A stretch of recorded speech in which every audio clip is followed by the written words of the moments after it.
Hola, bienvenidos, buenos días, bienvenidos a este Facebook Live, a este nuevo episodio también del podcast, Charlas Fiscales y de Negocios, en esta modalidad de Facebook Live, donde me parece muy importante irles comentando acerca de una figura que me parece que no se le ha dado la importancia debida en el ámbito empresarial y que pues ya llegó para quedarse, llegó para realmente ser un tema a considerar, que es el beneficiario controlador. El beneficiario controlador, vamos a platicarlo el día de hoy. La intención es que sea una plática sobre aspectos muy importantes, sobre ir recordando lo que tiene que ver con esta figura, qué alcances tiene, a quién le afecta, cuándo da lugar a ello, al cumplimiento de obligaciones,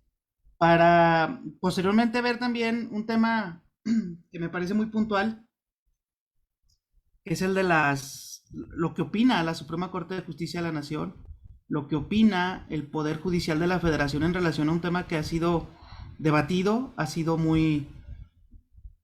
de mucho debate en relación a si es constitucional o no, a si se cumple un fin válido constitucionalmente hablando, a si el Servicio de Administración Tributaria tiene la facultad de poder solicitar y verificar toda la información relacionada con el beneficiario controlador, a verificar si el Estado mexicano también tiene esa facultad de andar solicitando información a los contribuyentes en relación a, pues, quién es el que se lleva todas las papas, todas las canicas, como coloquialmente se dice, en una empresa, ante figuras que han ido apareciendo en el día a día, en el argot empresarial, como es el testaferro, es esa persona pues que está ahí, es una persona que en el papel aparece, en el acta constitutiva, pero que está nada más de prestanombres, realmente esa es la palabra, y quien se está llevando los beneficios, quien se está llevando la riqueza generada, el lucro obtenido por parte de personas morales, pues es una persona distinta y evidentemente hay casos, sobre todo asociados al tema de la corrupción en el nivel político, que son muy significativos, que han tenido o han sido tema de conversación en los últimos años. En relación a esto, a empresas fantasmas, artículo 69B, razón de negocios, realmente la materia fiscal ha ido evolucionando de una manera importante y de una manera que está retando realmente el quehacer empresarial, y sobre todo un tema me parece muy fino, muy especial, que es el tema de la profesión contable y las carreras afines, las profesiones afines a la asesoría corporativa, a la asesoría de cada uno de los contribuyentes. Pues bien, vamos a comenzar formalmente. Tengo la intención de que en este episodio, en este Facebook Live, estemos platicando alrededor de una hora, si se extiende más, porque así lo quieren ustedes, porque sus preguntas así se manifiestan, pues bueno, lo vamos a estar manteniendo. Juan José Galván González, quien les habla, les saluda y nuevamente les da la bienvenida. Vamos a estar platicando el día de hoy en relación a un material que he preparado especialmente y que nos va a permitir ir llevando poco a poquito todo el tema del beneficiario controlador, la figura, los alcances. Recordarles e invitarlos a que sigan el podcast Charlas Fiscales y de Negocios allí en Spotify. También está mi canal de YouTube, donde voy a estar compartiendo el contenido, Juan José Galván. También aquí en esta página de Facebook, donde se está llevando a cabo este live. Y pues en general, por ahí estamos también en el grupo de WhatsApp, estar al pendiente de todo lo que vayamos compartiendo, de todo lo que vayamos comentando en relación pues a toda la materia contable, no cerrarlo solamente a la materia fiscal, sino que sabemos pues nuestra profesión es bastante amplia. El tema entonces, regularidad constitucional de la figura del beneficiario controlador en materia fiscal. Y vaya, es un tema realmente muy importante sobre el cual nos vamos a ocupar. Recientemente sale esta sentencia por parte de la Suprema Corte de Justicia de la Nación en la que, o que se deriva de un amparo en revisión. el 109 diagonal 2023. Por aquí están las quejosas y recurrentes, una sociedad civil y otras. Y la ponente, la ministra Yasmín Esquivel Moza, como integrante de esta segunda sala de la Suprema Corte de Justicia de la Nación, y que también ha sido partícipe en unas sentencias también muy interesantes y muy importantes, la emisión de la jurisprudencia del 2019 en materia de fecha cierta en el ámbito fiscal, que también, por cierto, los invito a acudir al podcast. Tenemos por ahí un episodio en el que desarrollamos de manera más importante el contenido de esta jurisprudencia. Y bien, creo que si se escucha, Julie, ahí coméntenme por favor. Griselda dice que sí escucha. Ojalá que sí se esté escuchando. Creo yo que está todo encendido bien. Alguna vez me pasó y no lo he contado, no lo he hecho público. Grabé un episodio y ese episodio, al momento de querer revisarlo para ver si lo publicaba, pues resulta que se grabó, pero no hubo audio, o no tenía audio, nomás se veía que movía o hacía gesticulaciones. Espero que no sea el caso el día de hoy. Entonces, sobre eso nos vamos a enfocar hoy, es muy importante y muy interesante qué opina. Perfecto, gracias Yuli. Muchas gracias Sonia, bienvenidas.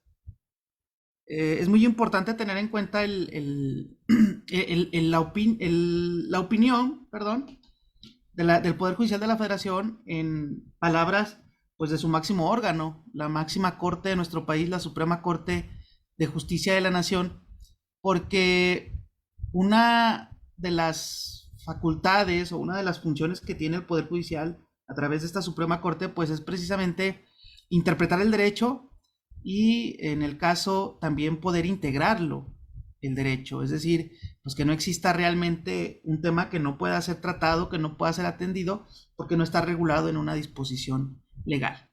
Recordar esta separación de poderes, ejecutivo, legislativo y judicial. El legislativo evidentemente es quien emite las leyes, los códigos.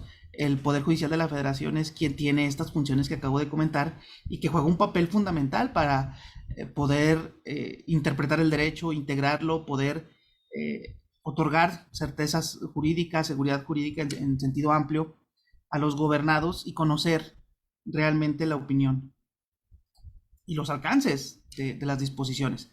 Eso precisamente que estoy comentando ahorita es lo que vamos a tratar el día de hoy, con una figura que es la del beneficiario controlador.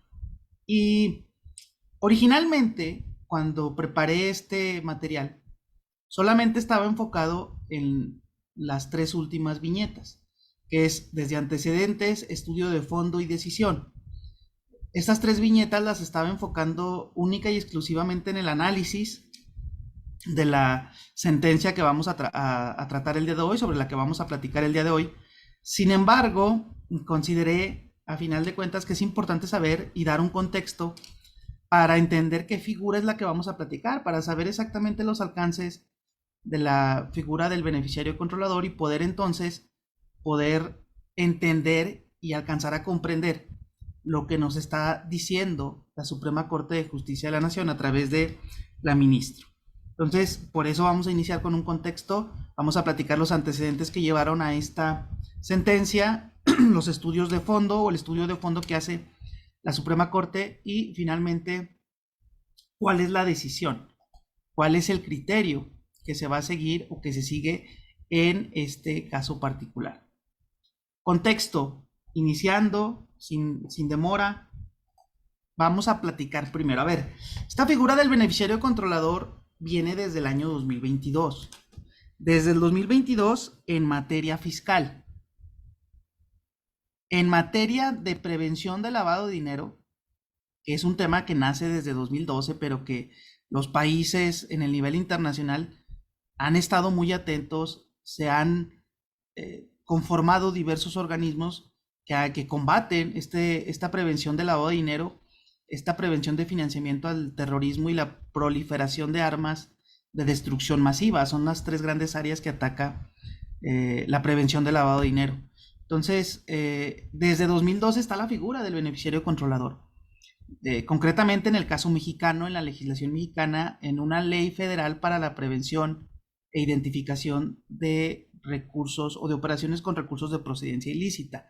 La ley antilavado, para hacerla o resumirla, la ley FIORPI también por ahí se conoce, es la legislación por excelencia en materia de prevención del lavado de dinero y el ataque a este tipo de recursos que proceden de fuente ilícita. Incluso tiene un tema muy importante por allá del Código Penal Federal en su artículo 400 bis, donde establece este supuesto penal, este tipo penal, que es el tratar o el trabajar con este tipo de recursos. Además, el artículo 108 del Código Fiscal de la Federación establece que se pueden o se puede entender que existe defraudación fiscal y a la par el uso de recursos de procedencia ilícita a que hace mención el 400 bis del Código Penal. Entonces, el beneficiario controlador nace en una figura que es estrictamente de lavado de dinero. Sin embargo, el tema fiscal, sabemos, el uso de estrategias, el uso de estructuras corporativas y el sistema financiero como tal de un país es muy importante en el desarrollo económico, empresarial y financiero de un país como México. De ahí que existan en materia de lavado de dinero el Grupo de Acción Financiera Internacional, el GAFI, en materia de lavado de dinero, pero también está un grupo dedicado exclusivamente al tema de intercambio de información a nivel internacional, que es donde nace esta figura del beneficiario controlador. Y el beneficiario controlador en materia fiscal está regulado desde 2022 en este artículo 32-B Quater del Código Fiscal Federal. Es un artículo que está ahí desde ese año, es un artículo que es importante que las empresas ya desde el 1 de enero del 2022 estén tratando o estén por lo menos el 1 de enero, el 2, el 2 de enero ya estar pensando sobre cuáles son las implicaciones de esa figura por el tema de las sanciones, por el tema de las consecuencias administrativas, fiscales que les pueden aplicar de no cumplir con esta obligación. Entonces, el beneficiario controlador es una persona, así lo vamos a empezar definiendo. Y esa persona es un sujeto que participa, que decide en una persona moral. Las personas morales es un concepto muy amplio. En materia fiscal lo vamos a encontrar en el artículo 7 del Código de la Ley del Impuesto sobre la Renta. Y ahí nos dice, entre otras, sociedades civiles, asociaciones civiles, sociedades mercantiles, organismos públicos, en fin, es todas las integrantes del sistema financiero. En realidad es un concepto bastante amplio. En materia civil, por ejemplo, tenemos el artículo 25 del Código Civil Federal, que también hace mención a qué se entiende por una persona moral. Y ese artículo 25 en sus distintas fracciones hace mención pues a distintos tipos de figuras, entre las que destacan también las sociedades civiles, asociaciones civiles, sociedades mercantiles, la federación, en general el Estado mexicano, todos estos niveles de gobierno y sus organismos públicos. Entonces, el concepto es amplio. Al yo estar en presencia del concepto de persona moral, evidentemente voy a estar en presencia del concepto del beneficiario controlador. Entonces, desde ahorita, como comentario y conclusión al respecto es, el beneficiario controlador no le aplica a personas físicas. El beneficiario controlador sí le aplica a personas morales. Y en materia fiscal incluso hay que recordar que la asociación en participación, que si bien es un contrato para efectos mercantiles, de conformidad con la Ley General de Sociedades Mercantiles, también surte efectos como una persona moral. Entonces, ese tema es muy importante tenerlo en cuenta porque nos va a permitir entender dónde aplica. El beneficiario controlador entonces es esa persona que está dentro de una persona moral que se ubica en alguno de los dos siguientes supuestos, o en los dos también pudiera darse el caso. Primero, obtiene beneficio derivado de su participación en una figura jurídica. Y aquí me llama mucho la atención el término figura jurídica, lo amplía bastante, porque la figura jurídica ya incluso va a involucrar a empresas en el extranjero, a estas denominadas transparentes fiscales en el ámbito internacional, a todo tipo de contrato como es la asociación en participación, y pues a las personas morales que de cajón ya conocemos. Entonces, por un lado es obtener beneficio. ¿Cómo obtienes el beneficio? Por un tema accionario, por un tema de las partes sociales que tú estás manejando, por un tema de la toma o de la participación que tienes incluso a manera de financiamiento, la capacidad que pudieras llegar a tener de convertirte en un posible accionista. Por eso estos tipos de instrumentos financieros que son de pasivo, pero tienen naturaleza de capital, por ahí que nos hablan las normas de información financiera y que en el ámbito financiero también se maneja. Y el otro supuesto es ejerce el control directo o indirecto a una figura jurídica. Entonces, obtener el beneficio, ¿cómo o en qué supuestos lo pudiéramos enfocar? Por medio de otra u otras personas, por medio de cualquier acto jurídico, o es quien o quienes en última instancia ejerce o ejercen los derechos de uso, goce, disfruto, aprovechamiento o disposición de un bien o servicio o en cuyo nombre se realiza una transacción, aun y cuando lo haga o hagan de forma contingente. Precisamente el punto al que se refiere este tema es, primeramente, al evitar caer en el uso de los testaferros, al establecer en un papelito o al evitar que se establezca en un papelito a una persona que en realidad no es la que se está llevando los beneficios económicos. Por eso aquí nos habla a través que realmente tenga el beneficio derivado de cualquiera de estos actos que estamos comentando. Insisto, el tema pudiera darse el caso para poder aterrizarlo concretamente, pudiera ser el caso de una empresa, una persona moral, en la que, no sé, quizá realmente el dueño real, el dueño verdadero, que también, por ejemplo, en la ley antilavado se considera como dueño beneficiario, pues es que quien está en la nómina y a lo mejor a través de nómina, a lo mejor de prestación de servicios, actividades empresariales que te celebra con la persona moral, pues la que se está llevando todas las tajadas, o toda la parte importante de las utilidades de las empresas. Entonces, no precisamente tiene que figurar un acta constitutiva, eso me parece que es lo importante aquí resaltar, tenerlo bien en cuenta y bien claro. Y el segundo, ejerce el control directo o indirecto de una figura jurídica. Este me parece que es el que, aun y cuando no se esté manejando o utilizando de manera inadecuada o incorrecta el tema empresarial de una sociedad mercantil, de una sociedad civil, de una persona moral en general, este me parece que es en el que pues, la mayoría de las empresas va a caer o puede caer y debe de tener en cuenta para poder cumplir con las obligaciones del beneficiario controlador. ¿Por qué? Porque es quien ejerce el control directo o indirecto de una figura jurídica. ¿Cómo se ejerce ese control? Impone directa o indirectamente decisiones en las asambleas generales de accionistas, socios u órganos equivalentes. Maneja la titularidad de los derechos que permitan directa o indirectamente ejercer el voto respecto del más del 15% del capital social, o bien dirigir directa o indirectamente la administración, la estrategia o las principales políticas de la persona moral, fideicomiso o cualquier otra figura jurídica. En el tema del capital social es un tema accionario. Me parece muy puntual y muy importante mencionar y enfocarnos en la cuestión del tema administrativo, de la administración de una persona moral, que en el caso de una sociedad mercantil, pues nos vamos a encontrar, por ejemplo, al administrador único o al consejo de administración, que puede estar integrado por 2 o más personas, sean socios o no socios o accionistas de la persona moral. Entonces, es bien interesante, ¿por qué? Porque no solamente lo va a enfocar este supuesto a un tema de si soy dueño, de si tengo participación accionaria, no, también te lo va a enfocar a una cuestión que está enfocada en la capacidad de administrar, de dirigir, de imponer, de modificar la estructura orgánica administrativa de un ente económico.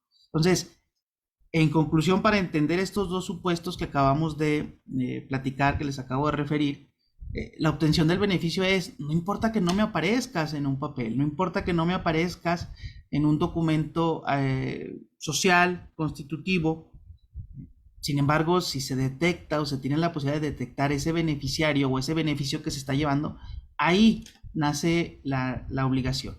Y la otra es la más, desde un punto de vista personal, la más sencilla de identificar, porque se sabe dentro de las empresas quién ejerce el control, quién tiene una participación accionaria, quién impone decisiones, quién dirige, quién controla, quién administra. El reto real y verdadero de este tema es la obtención de beneficios a través de distintos actos. Ese es el tema puntual.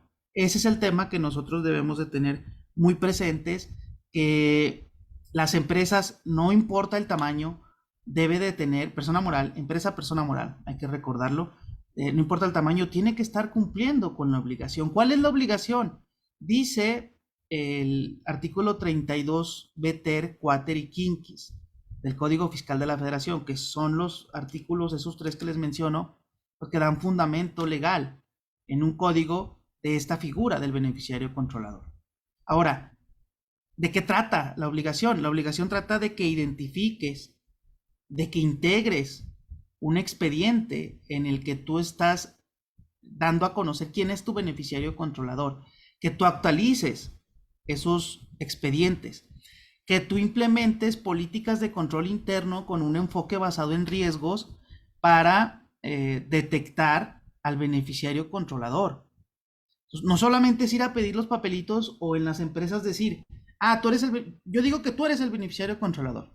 E incluso le voy a decir al notario que así lo ponga en el acta constitutiva, que tú eres el beneficiario controlador. No, el beneficiario controlador no es alguien que se designa, es alguien que realmente cumple con estos supuestos que he estado refiriendo en esta primera parte, en este contexto. Y por ahí sabemos que en materia fiscal, el tema de la resolución miscelánea fiscal viene a conformar una parte importante del estudio y el conocimiento, la actualización del tema fiscal, del tema que estamos tratando el día de hoy. Y para el beneficiario controlador, pues no es la excepción. Existe una regla, varias reglas que regulan administrativamente el tema del cumplimiento de esta obligación, y dice la regla 2.8.1.22 cuál es la información que se va a recabar y conservar del beneficiario controlador. Y quiero hacer mención importante en esto, enfatizar en el término conservar. Artículo 30 del Código Fiscal de la Federación me dice que como plazo general la contabilidad se conserva en un periodo de 5 años.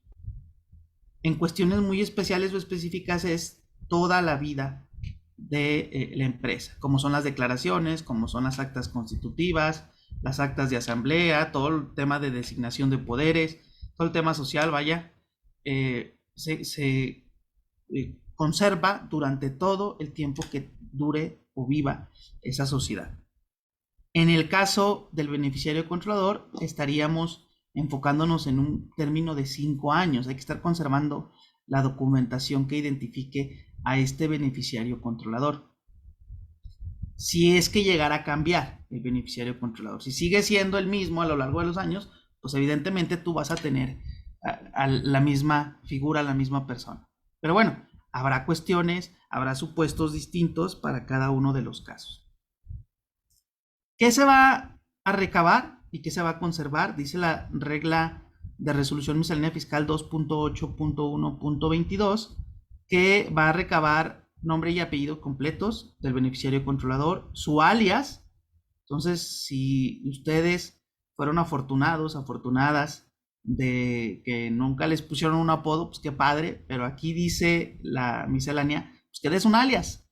Alias como ustedes quieran decir, como por ahí luego en la oficina hacemos bromas al respecto sobre este alias, incluso en el tema pues de la identificación del beneficiario controlador ahí de la oficina, pues por ahí luego da para el cotorreo en este caso específico. Fecha de nacimiento, cuando sea aplicable, fecha de defunción, sexo, país de origen y nacionalidad, CURP o su equivalente, país o jurisdicción de residencia para efectos fiscales, tipo y número o clave de la identificación oficial, estado civil, clave en el RFC, correo electrónico y números telefónicos. Fíjense, aquí me brinqué nada más identificación de la cónyuge o del cónyuge y régimen patrimonial, o en su caso, de la concubina o del concubinario, de ser aplicable. Entonces, también hay que identificar o solicitar la identificación de estas personas. Correo electrónico y números telefónicos, domicilio particular y domicilio fiscal, relación con la persona moral, grado de participación en la persona moral. Descripción de la forma de participación. Su control es directo o indirecto. El directo, pues, es cuando es accionario directamente de esa empresa. Indirecto puede ser el caso, ejemplo, puedo ser yo, tengo la sociedad mercantil A, que tiene participación accionaria en la sociedad mercantil B. Entonces, pudiera darse el caso en que yo ejerzo control sobre la A directamente y sobre la B de manera indirecta. Número de acciones, partes sociales, participaciones o derechos o equivalentes. Lugar donde las acciones se encuentren depositadas. Fecha desde la cual la persona física adquirió la condición de beneficiario controlador. Datos mencionados en los puntos que anteceden respecto de quién o quiénes ocupan el cargo del administrador único de la persona moral o equivalente. Ojo, también estos datos que estamos mencionando también se tienen, hay un caso o un supuesto en el que tienes que utilizar o recabar del tema de administrador único o cada uno de los miembros del consejo de administración. Fecha de la modificación en la participación o control, tipo de modificación y fecha de terminación de la participación o control. Esto es lo que las personas morales tendrían que estar identificando respecto de sus beneficiarios controladores, integrar expedientes, integrar políticas de control interno que le permitan cumplir con esta obligación. El tema de los fedatarios públicos es un tema muy vigilado por las autoridades fiscales, por las autoridades financieras también incluso.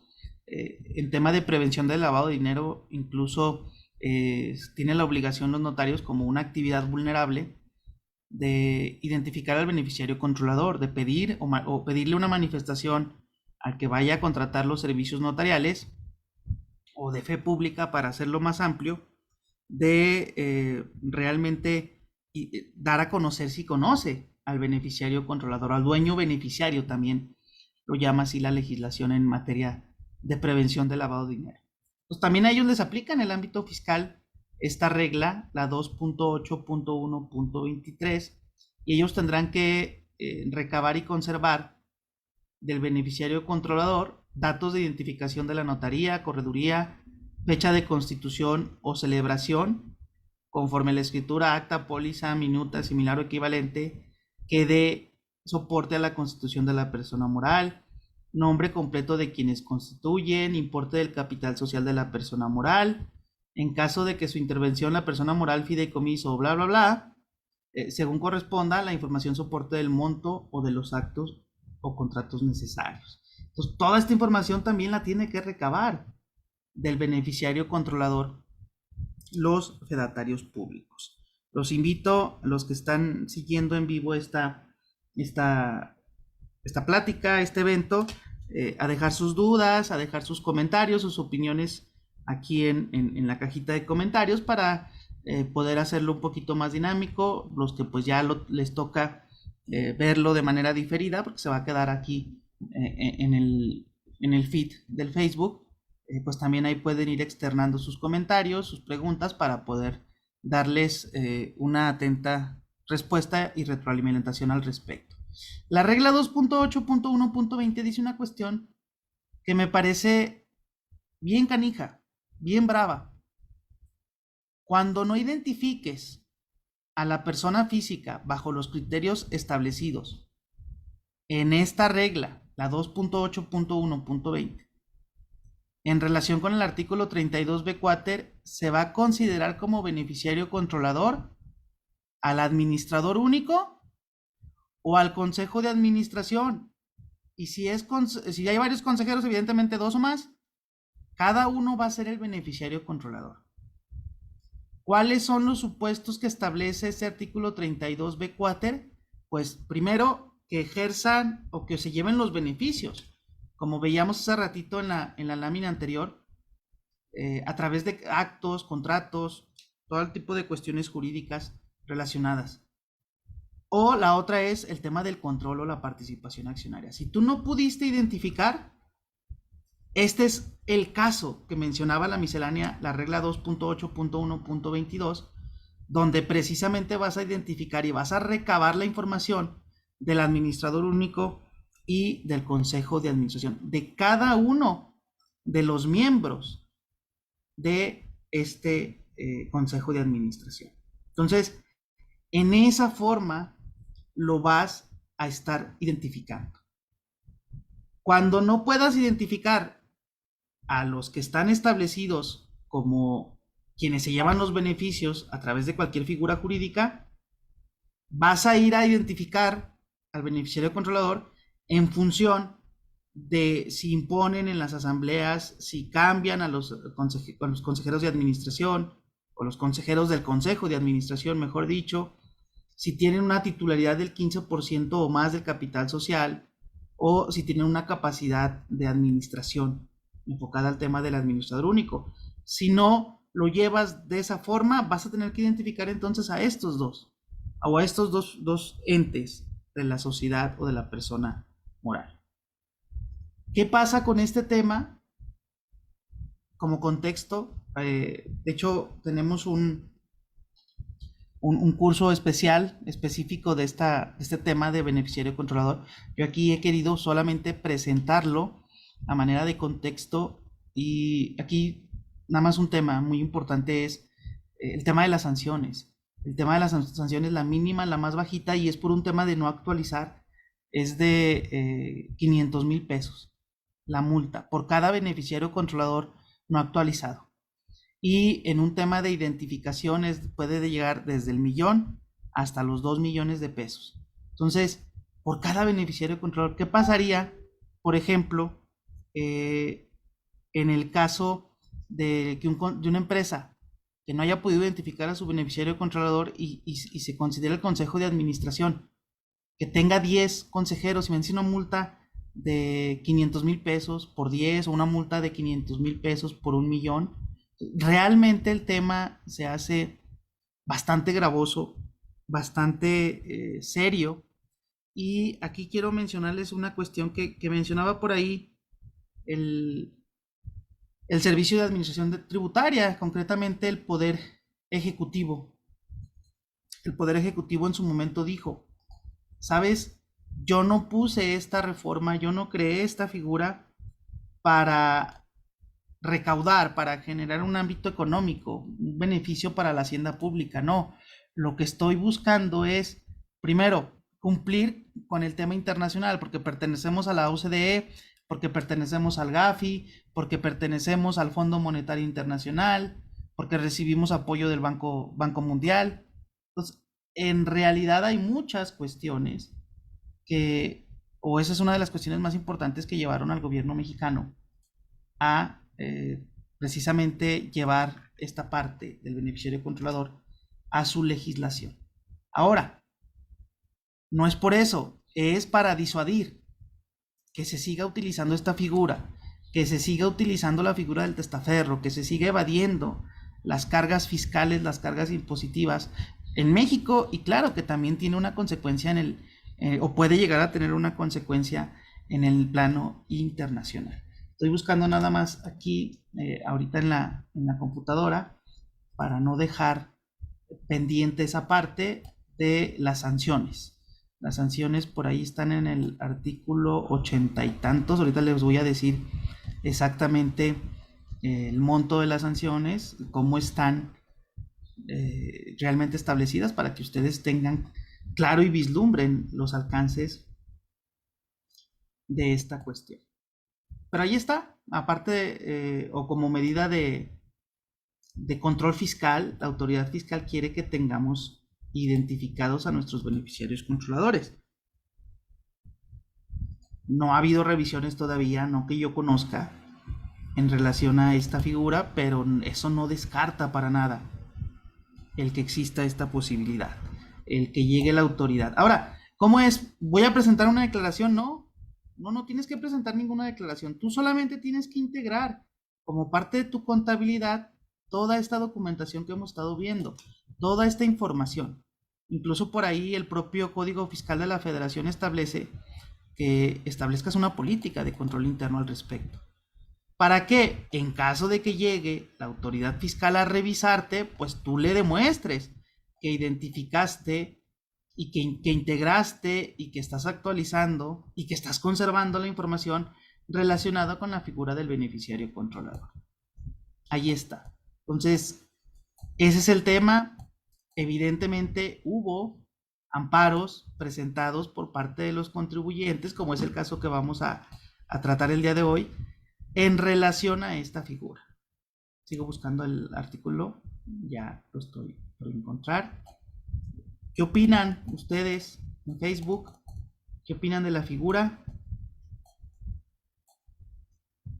Interesante, me parece tenerla presente. Fíjense, es el artículo 84M y 84N del Código Fiscal de la Federación. Cuando el contribuyente no obtenga, no conserve o no presente la información del beneficiario controlador, la multa va a ser de 1,5 millones a 2 millones por cada beneficiario controlador. De 800,000 pesos a 1 millón por no mantenerla actualizada. De 500,000 pesos a 800,000 pesos por que o cuando esté mal presentada o esté mal integrada toda esta información. Entonces, realmente el tema es no recaudatorio, lo dijo la autoridad. Sin embargo, pues ahí está, y claro que existe la posibilidad. En caso de que la autoridad quiera llegar a multar por ese tema, pues no va a ser un argumento el decir, oye, tú dijiste que no era recaudatorio el tema. Entonces vamos a pasar ya concretamente a este amparo en revisión a la sentencia que se genera por parte de la Suprema Corte de Justicia, donde lo que se plantea y de lo que se dolían muchos contribuyentes o algunos contribuyentes fue de pues esta inconstitucionalidad de los artículos 32B ter, 32B quater y 32B quinquis del Código Fiscal. Estos son los que regulan, como lo mencioné hace ratito, dan base a la creación del beneficiario controlado en materia fiscal. Y también hace mención a las reglas 2.1.47, 2.8.1.20, .21 y .22, que son el tema del cómo se integra, en qué orden se integra todo el tema de la identificación del beneficiario controlador y sobre las consultas que se le pueden llegar a hacer a la autoridad y que pues no contesta o no va a contestar, no tiene la posibilidad de hacer consultas en materia de beneficiario controlador los contribuyentes. Todo esto en relación a la resolución miscelánea fiscal de 2022. Dijeron en su momento estos contribuyentes que se estaban violentando sus derechos, los artículos constitucionales 14, 16 y 22 de la Constitución Política de los Estados Unidos Mexicanos. Narraron algunos antecedentes de por qué se les estaba atacando. Tan es así que en la presente o en este material yo les voy a mostrar, cuando vean la CV es igual al concepto de violación. ¿Qué es un concepto de violación? Es un argumento fundado y motivado por parte de los gobernados, por parte de los quejosos, podemos decirlo de esa forma, de por qué se están violentando sus derechos, de los contribuyentes concretamente hablando. Y la AC va a ser el argumento de la Corte. Entonces va a ser una especie de diálogo, de comunicación no directa entre los contribuyentes a través de sus conceptos de violación y la Suprema Corte de Justicia de la Nación a través de sus argumentos. Entonces, ¿cuál fue o cuáles fueron algunos conceptos de violación que establecieron los contribuyentes? No existen circunstancias de hecho que justifiquen la incorporación de estas normas, ya que en la exposición de motivos es decir, donde dijo el Poder Ejecutivo por qué se estableció esta figura, se mencionaba que la reforma obedece a la necesidad de dar respuesta al llamado del grupo de los 20, el G20, y a las recomendaciones del Grupo de Acción Financiera Internacional, que son los dos organismos internacionales de los que les comentaba yo hace ratito. El primero de ellos, el G20, que pertenece a la Organización para la Cooperación y Desarrollo Económicos, estos en materia fiscal. Y lo que tiene que ver con el GAFI, concretamente en el ámbito de la prevención del lavado de dinero. Ahí es donde lo estamos enfocando. Ahí es donde el Poder Ejecutivo en su momento dijo, estaba atendiendo. Entonces el argumento es, oye, ¿por qué lo incorporas si nada más es para quedar bien con tus vecinos de allá afuera? Con tu grupo de lectura, con tu grupo de lo que tú quieras, del boliche, del dominó. ¿Por qué vamos a atender algo sin nada más por quedar bien? Además dijeron, a ver, oye, espérate, el tema del beneficiario controlador ya está identificado en el PLD, en la prevención del lavado de dinero. Ahí está realmente el tema del beneficiario controlador. Y si nos remitimos a la ley antilavado, la que les mencionaba hace ratito, la ley PIORPI, pues ahí nos menciona esta figura del beneficiario controlador, beneficiario final o dueño beneficiario, también lo menciona de esa forma. Entonces dice, ¿para qué lo metes a la materia fiscal si tú ya lo tienes en la Ley Federal para la Prevención e Identificación de Operaciones con Recursos de Procedencia Ilícita? Entonces aquí ya tienes esa obligación de identificar y registrar a la persona o grupo de personas que desempeñen el carácter de beneficiario controlador. Además, oye, ¿para qué quieres o implementas una obligación como esta si tú en el artículo 27 apartado B, fracción sexta, tú ya tienes ya estás solicitando la comunicación y actualización por parte de los contribuyentes de sus socios o accionistas y de su estructura administrativa orgánica? Entonces, es innecesario, es irrelevante lo que está solicitando estos 32B, 32B Quater y 32B Quinquis, y además todo el tema de las reglas de resolución miscelánea fiscal. Por eso, o ese es uno de los argumentos que hizo valer el contribuyente o los contribuyentes. ¿Qué contestó la Corte? Y esta sí me parece muy importante entenderlas, muy importante saber cuál es la postura actualmente del Poder Judicial de la Federación en materia fiscal. Hay un análisis, un sistema de ponderación, de interpretación que se llama de proporcionalidad, estudio de proporcionalidad, que tiene que ver con verificar si una norma puede violentar o a lo mejor atacar a un principio constitucional en aras de cuidar a otro. O sea, hay que ver el equilibrio, la proporción. Entonces, eso fue lo que se le dijo también a la Suprema Corte. ¿Qué dijo? Sí, entiendo el tema del estudio proporcional de las disposiciones, de los derechos de los gobernados. Sin embargo, y esta parte me parece muy importante, en materia tributaria, su escrutinio debe ser flexible o laxa. Es decir, somos más tranquilos en este tipo de cuestiones. Primer motivo, porque estamos respetando la libertad configurativa del legislador, del poder legislativo. Porque además sabemos, y lo menciona por ahí la sentencia, y es un comentario que recurrentemente existe, la materia tributaria lo que protege es el bien común, el bien social. Entonces, cuidar los derechos de todos por encima de algunos cuantos, es a lo que se refiere.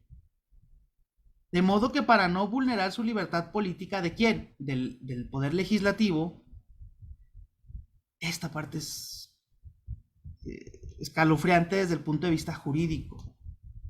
Las posibilidades de injerencia del juez constitucional son menores y por ende la intensidad de su control se limita. Este tema me parece fuerte porque empieza a permitir quizá ciertas violaciones a los derechos humanos de los contribuyentes, porque es una materia donde se respeta la libertad política del poder legislativo, su libertad configurativa. Ahí está el tema. Este es un argumento importante que tenemos que tener en cuenta. No solamente para el tema del beneficiario controlador, también para otros temas de índole fiscal. Entonces, la intensidad de control por parte del Poder Judicial va a ser menor. Va a ser menor. Ahí queda. ¿Qué dice sigue manifestando la Suprema Corte? Este tema del beneficiario controlador sigue una finalidad objetiva y constitucionalmente válida. ¿Qué pasa? Pues está cuidando el tema de la recaudación. Está eliminando o ayudando a eliminar el tema de la evasión fiscal, de la defraudación fiscal. Entonces es válido, tiene una finalidad objetiva y constitucionalmente válida. Es adecuada o racional de manera que constituya no solo un simple medio, sino un medio apto y útil para conducir al fin u objetivo perseguido. Ser proporcional en sentido estricto, es decir, esta medida restrictiva, esta medida de identificar al beneficiario controlador, debe respetar una correspondencia entre la importancia del fin y los efectos perjudiciales, que eso es a lo que yo les estaba comentando, les hacía mención hace ratito, en el ponderar los derechos que están en juego, que están en disputa. Además, dice la Corte, oye, el tema del compromiso que tiene México en el extranjero es importante, hay que mantenerlo. Entonces es un compromiso ineludible, que México debe de contar con un marco jurídico que garantice el cumplimiento de los estándares mínimos de transparencia.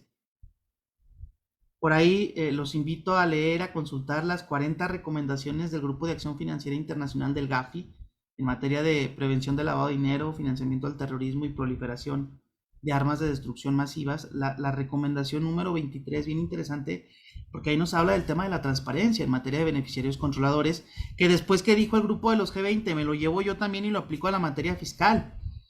Y por eso llegó aquí, a estos artículos que menciono del 32 Beter, Quater y Quinquis del Código Fiscal de la Federación. Entonces, ¿qué dice la Suprema Corte? Las adiciones, estas normas persiguen un fin constitucionalmente objetivo y válido. Es válido que la legislación prevea los mecanismos que permitan combatir las actuaciones de los particulares, y aquí va la clave, y esto es lo que me parece importante seguir resaltando, que pudieran encaminarse a eludir el cumplimiento de dicha obligación.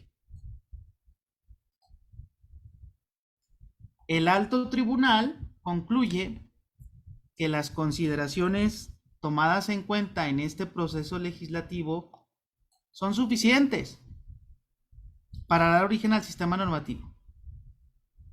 ¿Por qué? Pues porque tiene que cumplir con sus compromisos internacionales. Ahí está. ¿Para qué le damos tantas vueltas? La obligación, sigue mencionando la Corte, es una medida racional y adecuada, toda vez que hay una relación entre objetivo y finalidades. La obligación impuesta a los destinatarios de la norma de obtener y conservar como parte de su contabilidad es adecuada para combatir la evasión fiscal, el financiamiento del terrorismo y el lavado de activos, en virtud de que les otorga más elementos a las administraciones tributarias para tener acceso en tiempo y forma a la identidad de los beneficiarios controladores de todas las personas jurídicas y figuras jurídicas constituidas en el territorio. Es transparente para ellos, les da elementos para combatir precisamente la evasión. Que esta parte me parece importante, interesante mencionarla. No se entienda que este live, que este tema lo he preparado para atacar como tal el argumento. No. Me llamó la atención nada más el comentario que hizo la Corte en relación al pues la inferencia, la interferencia menor que tiene en relación en la materia fiscal con las disposiciones legales. Esa parte. La otra, oye, evidentemente, pues hay que atacar este tema de la ilusión fiscal, de la defraudación fiscal, la evasión fiscal. Es un tema, son delitos. Punto. Esa parte me parece que no es la que se ataca. Lo que sí por ahí se pudiera reprochar un poquito es lo excesivo de las multas. Un tema de quizá ver a quién sí le aplica y a quién no le aplica, no meter a todos a la misma bandeja, a todas las personas morales, porque sabemos que hay personas morales pequeñitas y hay personas morales gigantescas. Entonces, por ese lado, me parece que va, si pudiera entenderse esto como una crítica, por ese lado sería. Pero ahí están los argumentos. Aquí nada más nos hemos propuesto conocerlos, difundirlos y analizarlos también. Dice también, oye, en relación a que me dijiste que el SAT ya te pide información de tus socios accionistas y de tu estructura organizacional, pues eso es para tener un conocimiento a través de un aviso. Pero no tiene que ver con el que tú tengas que recabar la información. Solamente cuando el ente fiscalizador, cuando el SAT te lo solicite. Entonces no estamos hablando de las mismas cuestiones. Honestamente, bueno, ahorita haré algunos comentarios en relación a lo que pienso yo de los argumentos, los conceptos de violación que se hicieron.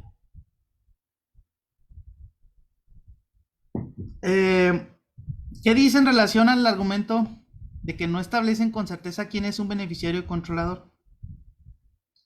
Es infundado el planteamiento relativo a que la locución, cualquier otra figura jurídica prevista en las normas generales reclamadas, es indeterminada y carente de certeza. Fue uno de los argumentos también que hizo valer. Decisión. ¿Cuál fue la decisión de la Suprema Corte de Justicia de la Nación, de la segunda sala? En la materia de la revisión, la justicia de la Unión no ampara ni protege a las quejosas contra los artículos los que ya hemos estado mencionando. Es decir, se niega. Los argumentos que hizo o que hicieron los contribuyentes fueron inoperantes, fueron infundados. Total, se le ha denegado esa posibilidad de que a ellos no les apliquen estas disposiciones. En consecuencia, pues viene también el tema de la multa en caso de que no cumplan con la obligación. Hay que cumplirla. Y este me parece un parámetro importante del máximo tribunal de nuestro país. Sin lugar a dudas, pues va a ser la muestra del pensamiento de la Suprema Corte y también, ¿por qué no?, lo que piensa y ya va a tener el banderazo, el Servicio de Administración Tributaria. Insisto, esto todavía yo no lo veo. No me ha tocado verlo, palparlo ya con una multa por este tema. Incluso por ahí Santiago Nieto, que fue ex titular de la Unidad de Inteligencia Financiera, tiene un libro muy interesante de prevención de operaciones con recursos de procedencia ilícita, en coautoría con otros dos profesionales, ahorita no tengo claro el nombre, donde dice que una de las cuestiones en materia de prevención del lavado de dinero que más les observa el GAFI es que pues, todavía está muy lento el tema de las verificaciones, el tema de las sanciones por incumplimientos a las leyes de esta materia. Entonces, pudiera ser a manera de espejo, pues un reflejo de lo que pueda pasar en materia fiscal. ¿Cuál es la recomendación? Bueno, antes, el comentario, me parecen los comentarios de los contribuyentes, de los quejosos, pues un muchito,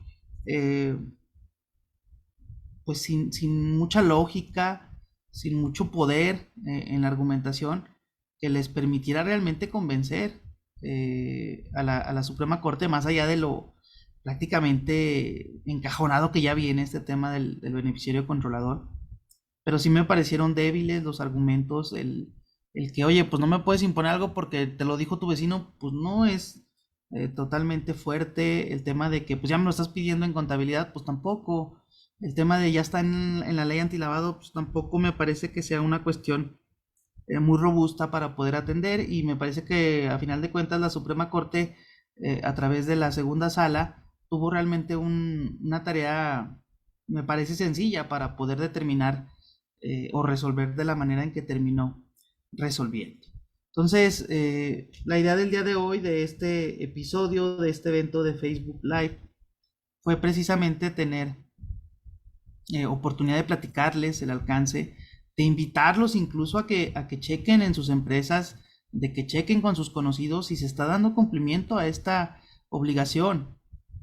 Vimos las multas, no es un efecto recaudatorio, pero sí es un efecto, lo que se busca es que sea un efecto disuasivo, de que no se cometan ilícitos de temas fiscales a través de este tipo de figuras. Entonces hay que cumplir, la recomendación es cumplir con la materia, hay que cumplir con esta obligación, hay que implementar una política de control interno y sobre todo, como lo establece el Código Fiscal de la Federación, utilizando enfoques basados en riesgo, que es precisamente lo que viene, o es un concepto que viene o recoge el ámbito internacional a través del GAFI. Mencionarles también que el 32 BTER hace referencia a que pues tienes, para poder entender o conocer de mejor manera este tema del beneficiario controlador, puedes ir o le aplican las disposiciones emitidas por los organismos internacionales, llámese G20, llámese GAFI, lo que luego en materia jurídica se conoce como soft law o derecho suave. No es un derecho que castigue, pero pues es un derecho que para efectos interpretativos es bastante importante. Entonces, de mi parte, el día de hoy sería todo o es todo. Espero haya sido de su agrado lo que hemos estado platicando. Insisto, si hay algún comentario, alguna duda, lo pueden ir planteando aquí en el inbox, en la cajita de comentarios, para poderle dar respuesta puntual a cada uno de ellos. Finalmente, ya para culminar con esta cuestión, este proyecto de charlas fiscales y de negocios lanza desde el día de ayer, lo comuniqué en el grupo de WhatsApp, lanza este diplomado en materia de prevención de lavado de dinero. Posteriormente estaré comunicando las fechas exactas para que lo conozcan, para que lo puedan apartar, puedan ahí hacer un espacio en su agenda para llevarlo. Es un diplomado en el que vamos a estar trabajando y tratando pues todas las generalidades de la prevención del lavado de dinero, qué pasa en el ámbito internacional con el GAFI, qué pasa con la ley antilavado, las reglas de carácter general, el reglamento de la ley antilavado, quiénes son las autoridades en la materia. Vamos a platicar de la UIF, del SAT, de la unidad especializada en análisis financiero de la Fiscalía General de la República. Vamos a estar trabajando o platicando del reglamento interior de la Secretaría de Hacienda que le da nacimiento a esta UIF, a la Unidad de Inteligencia Financiera. Me parece también, o vamos a estar tratando también el tema en el módulo 2 de actividades vulnerables. ¿Cuáles son las actividades vulnerables que nos señala? Artículo 14 de ley antilavado para el sistema financiero y artículo 17 de la ley antilavado para el sector no financiero, casinos, tarjetas de crédito, servicio de fedatarios, construcción, en fin, hay una serie de obligaciones ahí. Vamos a reconocerlas, a conocer las obligaciones, las prohibiciones en el uso de efectivo, importante el tema de adquisición de bienes inmuebles, de vehículos, qué pasa con la figura de la entidad colegiada, el cumplimiento que se hace a través de esta figura, cuáles son las sanciones, que también están bastante elevadas, cuáles son las facultades de verificación que tiene la autoridad administrativa en este caso, y en un módulo tercero nos vamos a meter a conocer cómo podemos efectuar la evaluación o el examen sobre el cumplimiento de estas disposiciones en materia de prevención del lavado de dinero. Vamos a platicar sobre el tema del código de ética, la evaluación de controles internos, ejecución del trabajo y conclusión del trabajo. Estos módulos tienen una duración el primer módulo de 6 horas, segundo módulo de 12 horas y el tercer módulo de 9 horas. En total son 27 horas de capacitación en el que vamos a estar trabajando y tratando estos temas, insisto, a través de Zoom. La idea es que las sesiones sean de 3 horas, de 4 horas máximo. No quisiera hacerlo pesado por ese lado. Me parece que luego las sesiones que son demasiado extensas, pues luego pierden sentido por precisamente luego el cansancio, las ocupaciones. Los costos de este diplomado para público en general, la inversión total va a ser de 5,000 pesos más IVA, que son 5,800 pesos, ya con el IVA incluido. Puedes también adquirir este diplomado por módulos. Módulo 1, 1,500 pesos más IVA, módulo 2, 2,500 más IVA y módulo 3, 1,800 más IVA. Ahora, eso es para público en general. Para todas aquellas personas que están o que son miembros ya de charlas fiscales y de negocios, que están participando en el grupo de WhatsApp que tenemos del podcast, su inversión va a ser de 2,000 más IVA. Es un 40% del costo total o de la inversión total. Y por módulo, 600 más IVA para módulo 1, 1,000 más IVA para módulo 2 y 720 más IVA para módulo 3. Entonces, para que ustedes estén, para que lo consideren, vean de qué trata, conozcan más este tema de la prevención del lavado de dinero, que insisto, va a ser una cuestión es de novedad, aunque ya tiene 10 años, más de 10 años, pero que va a ser de una relevancia trascendental en los próximos años, en las próximas épocas, y que me parece que la profesión contable va a tener que estar volteando para allá y debemos de estar preparados para tales efectos. Incluye esto que estamos platicando, evidentemente, de la capacitación, un diploma de participación. Estoy viendo, creo que va a ser más atractivo que sea un diploma físico. Lo vamos a revisar, claro que sí. Material digital y atención personalizada durante el tiempo que esté en desarrollo este diplomado. Entonces ahí está la invitación. También les dejo los datos bancarios para realizar cada uno de los o el depósito por la inversión total o por cualquier módulo que ustedes elijan. Invitarlos entonces, pues hay que ser miembros mejor de charlas fiscales y de negocios para evitar la inversión que está por allá. Bueno, ahí está la invitación, ahí está el comunicado y lo que quisimos platicar para ustedes el día de hoy. Nuevamente, muchas gracias Yuli por tus comentarios. Griselda, Sonia, se comentaron. Dice Yuli, muy interesante el tema y sobre todo tener cuidado de que se cumpla la normatividad por aquello de las multas. Totalmente de acuerdo, me parece que el tema de las multas es una cuestión que nos puede afectar bastante o les puede afectar bastante a las empresas desde despachos, el beneficiario controlador también desde despachos, asociaciones civiles, hay que tenerlo muy en cuenta. Entonces, de mi parte es todo. Les mando un fuerte abrazo, que estén todos muy bien. Pronto tendrán el contenido también en el podcast de charlas fiscales y de negocios ahí en Spotify. Saludos, contador Arturo, muchas gracias por estar al pendiente. Les mando un fuerte abrazo a todos. Saludos.